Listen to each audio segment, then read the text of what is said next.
microphone. Shah. Okay. My question is to Edward Snowden. Were you expecting to be pardoned by President Obama, like Chelsea Manning was pardoned in the last few days of his presidency? And why do you think you were not pardoned? I definitely don't. I don't think it was a likely case. I'm not even sure it was a possible case, because the president himself was the one most personally embarrassed by these disclosures. He campaigned in 2007 for the 2008 election on the platform of saying he would end exactly this kind of warrantless mass surveillance. People believed he was actually doing that. But in secret, instead of ending these programs, he entrenched them and expanded them. He made their reach greater. He made their use more common. He normalized what had been an unlawful and unpopular program of the George Bush administration and made it a new American tradition that was not just a Republican program, but now a Democratic program. Being exposed in that way was extremely damaging for his legacy on the civil liberties side. And from contacts I've had with those sort of in the White House, in his orbit since then, we've come to understand that he was sort of personally wounded as a result of these disclosures. He told people that if only I hadn't come forward, oh, he was definitely going to get to it in time. He was thinking about doing this anyway. But by the time 2013 came around, he had already been president for many, many years, and he never did this. So there was kind of a tension here where I believe his administration felt, and again, there are a lot of people who say this, it would be an admission of wrongdoing if he were to actually use his pardon powers here.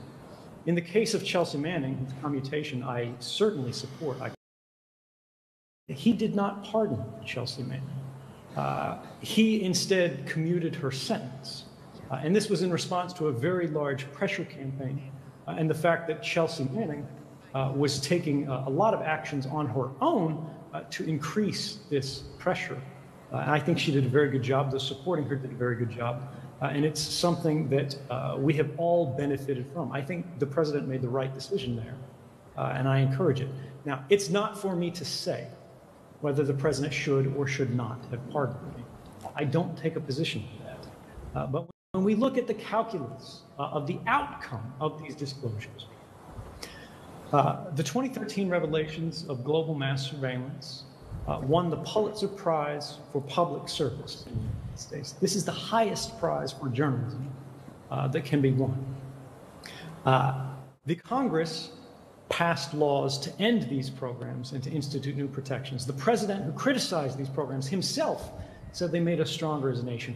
Courts that had refused to evaluate these programs for decades and decades for the first time reversed their position, started to evaluate these programs, and found them for the first time to be unlawful. These are concrete public benefits, and every potential harm that has been alleged is theoretical. No evidence has ever been presented that it has actually come to pass.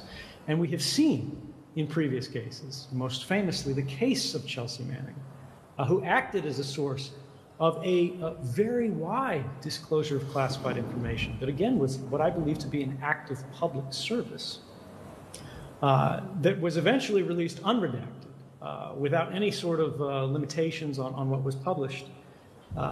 And despite all of that, when she was convicted, when she was in the sentencing phase of court, the United States government did not try to argue that anyone had come to harm as a result. They could not show anyone who had been hurt, anyone who had been killed, anyone who had been disappeared as a result of these disclosures. Despite this, they sentenced her to 35 years in prison.